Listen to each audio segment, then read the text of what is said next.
I think when NAFTA was originally drafted, it was, I think it was quick to the table, and I think companies have learned the loopholes within it, and it's proven to be an agreement that's not right for workers.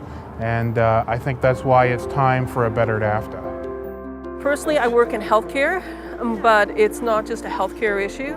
We have so many sectors affected by that, and when we come together, it just builds our union and it builds solidarity. In the auto industry alone, we've closed 4 manufacturing plants. In the United States, they've closed 10. In Mexico, they've opened 8, and they're opening 2 more. The BMW plant that opens next year, the workers are going to make $1.10 an hour. Workers in Canada lost their jobs. Workers in the United States lost their jobs. Workers in Mexico got the job, but they were never compensated. So you can't have a free trade agreement where one of the parties is completely exploited. Alors aujourd'hui, c'est sûr que c'est avec l'immense énergie qu'on va rentrer à l'intérieur. On va tout faire pour les convaincre de nous écouter, puis surtout leur dire qu'on a un message. Allons-y pour nos travailleurs. On a appris ce matin, on a eu un briefing de, si on peut dire, de Unifor sur c'est quoi les enjeux dans les différents secteurs.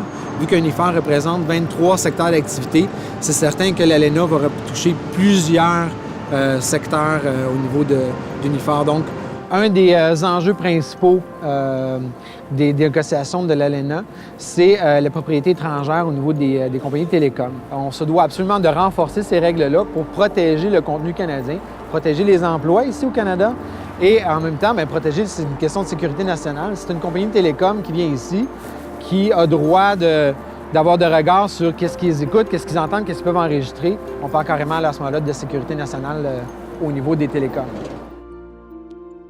Across the Atlantic, we've had anywhere between 11 and 32% tariffs put on mills throughout Atlantic Canada. So we had a number of meetings today with MPs, and in particular, we did get an opportunity to meet with Minister Carr. He has broad interest, obviously, in what's happening with softwood lumber, and we had a good chance to talk to him about the importance of a fair softwood lumber deal for our members in the forest sector. Du côté aluminium, même les économistes dans notre région, pour ne pas les nommer, me disaient que je m'inquiétais pour rien, l'aluminium ne sera pas touché. Donc là, présentement, ce que je vois, c'est que je suis bien content d'une chose, c'est que du côté Unifor, on l'a pris au sérieux, puis on est à l'aube de vivre ce que le bois d'œuvre a vécu avec l'aluminium, donc il faut être proactif, puis c'est clair et net que moi, ce que je m'attends à ça, c'est qu'on maintienne la pression pour garder ce qui a été acquis, puis de conserver, puis de maintenir, parce que c'est des jobs de qualité qu'on représente, puis l'incidence aussi. Hein. Une job comme chez nous, c'est en région, c'est 7 à 8 jobs directs et indirects en entour. Là. We've seen an erosion of jobs, good paying jobs, to other jurisdictions. We've seen a dispute resolution system that doesn't necessarily work for Canadian firms. And we've basically seen an erosion of a good deal of our manufacturing sector. We're fighting back, we're talking to politicians, we're making sure that at provincial and federal levels that politicians come out strong and that they offer real remedies and relief while this gets fought out, and that means a way to offset the kinds of duties that are being imposed by Donald Trump. Canada has oil, electricity, water, all the things that the United States desperately needs.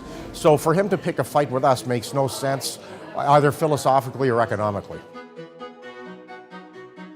So the work that Unifor is doing this week is incredibly important, and I don't think that I understood the magnitude of the importance until I was actually here, and understanding that the people that we're talking to that are actually doing the negotiating of NAFTA don't truly understand, and they're not getting a true picture of what workers are going through in Mexico. Agradecemos a Unifor que nos haya invitado, porque intercambiando ideas con ellos, se dieron cuenta que era necesario que el gobierno canadiense, así como los ciudadanos, supieran de viva voz lo que está ocurriendo en México. La mayoría de los mexicanos han sido afectados por este modelo de libre comercio, porque la industria nacional ha disminuido su presencia en nuestro país.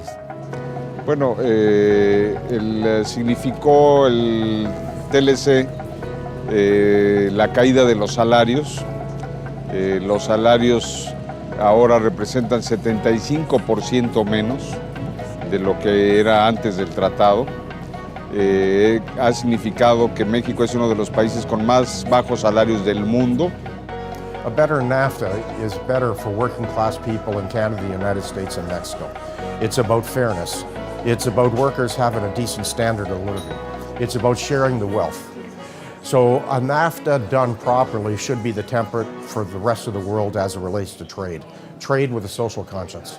Corporations and the 1% have done incredibly well over the last few decades. This time, a trade agreement that we negotiate with other countries, and in fact, every trade agreement that we negotiate with other countries should put workers first, should put the people first. Canadians are not going to be bullied anymore. We're not going to have one country dictate what the outcome is going to be, the trade agreement between U.S., Mexico, and Canadian.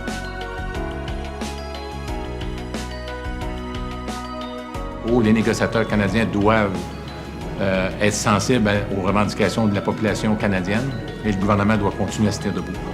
Je pense que c'est tellement important cet enjeu-là. On a perdu 500 000 emplois manufacturiers parce que la dernière entente était pas à la hauteur. Donc, c'est pas vrai qu'on va renouveler une entente qui va faire en sorte qu'on va s'appauvrir, que les travailleurs vont tirer vers le bas avec une économie globalisée qui fait en sorte que c'est toujours la concurrence, on va enrichir, puis les travailleurs qui travaillent au Mexique à 65 cents parce que de l'heure, parce qu'il n'y a pas de standard qui protège ces droits-là. Aujourd'hui, pendant cette nouvelle ronde de négociations, Unifor est encore là pour défendre les intérêts des travailleurs et de l'économie. On ne va pas se laisser dicter et détruire notre économie du Québec et du Canada pour faire plaisir à Trump.